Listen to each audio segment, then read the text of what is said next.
Kashi news channel, सच है तो बोलेगा।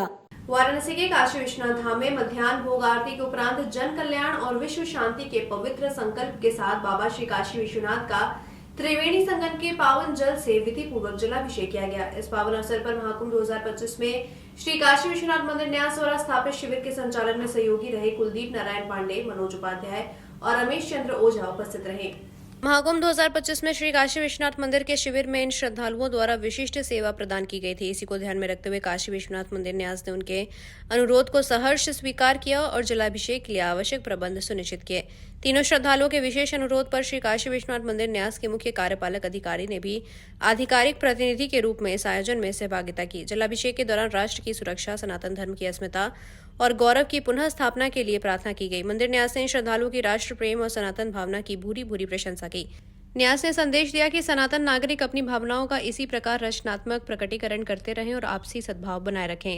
इसके साथ ही भारतीय सशस्त्र बल बर्बर आतंकियों को धर्म के शौर्य का परिचय कराते रहे। कुलदीप नारायण पांडे ने बताया कि हाल ही में पहलगाम में हुए आतंकी हमले के अमानवीय कृत्य के प्रतिकार हेतु ये जलाभिषेक किया गया। उन्होंने कहा कि त्रिवेणी संगम के इस पवित्र जल से बाबा विश्वनाथ का अभिषेक कर वे राष्ट्र के राजनीतिक नेतृत्व और सैन्य शौर्य में अभिवृद्धि की कामना कर रहे हैं। श्री काशी विश्वनाथ मंदिर में मंदिर न्यास का जो एक शिविर महाकुंभ में लगाया जाता है, उसमें अपनी स्वयं सेवा देने वाले 3 हमारे वरिष्ठ नागरिक थे, जिन्होंने नवयुवाओं से भी अधिक उत्साह के साथ वहाँ कार्य किया था।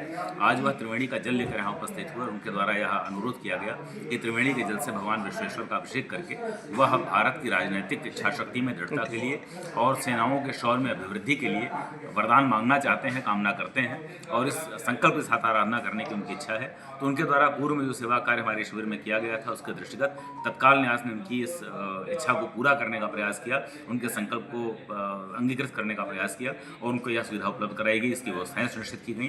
त्रिवेणी संगम के जल के अभिषेक के साथ ही पहलगाम हमले में जो हमारे सनातन बंधु हताहत हुए थे, उनकी आत्माओं की शांति के लिए, हमारी सेनाओं के शौर्य में अभिवृद्धि के लिए और राजनीतिक नेतृत्व की जो इच्छा शक्ति है उसमें और दृढ़ता आए, इस संकल्प के साथ यह पूरा आयोजन संपन्न किया गया।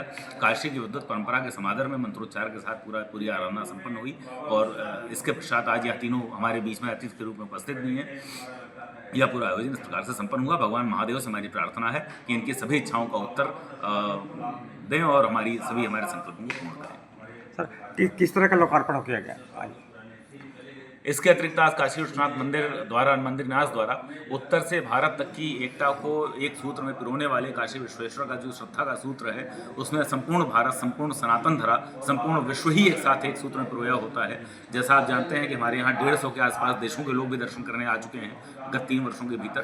तो ऐसे ही एक सूत्र के अंतर्गत भगवान विश्वनाथ के भक्त दक्षिणतम बिंदु जो भारत का है, उसमें शिव गंगा जिला है तमिलनाडु का, दक्षिण तमिलनाडु का, वहाँ पर चेट्टियार समुदाय एक है। चेट्टियार समुदाय के लोगों द्वारा पिछले 250 वर्षों से लगातार यहाँ की भोजन सेवा में प्रतिभाग किया जा रहा है। जो काशी विश्वेश्वर के दरबार में जो आरती होती है, उसमें उसकी सामग्री उपलब्ध कराने में भी प्रतिभाग किया जा रहा है, योगदान दिया जा रहा है। उसी को रेखांकित करते हुए हिंदी, अंग्रेजी और तमिल तीनों भाषाओं में एक संक्षिप्त वीडियो आज जारी किया गया है। यह ऐसे समय में जिस समय राष्ट्रीय एकता की बार बार बात की जा रही है, एक समीचीन वीडियो है और इसका सही समय लगा कि इसको जारी करना चाहिए, तो इसके रूप में न्यास के द्वारा इसे जारी किया।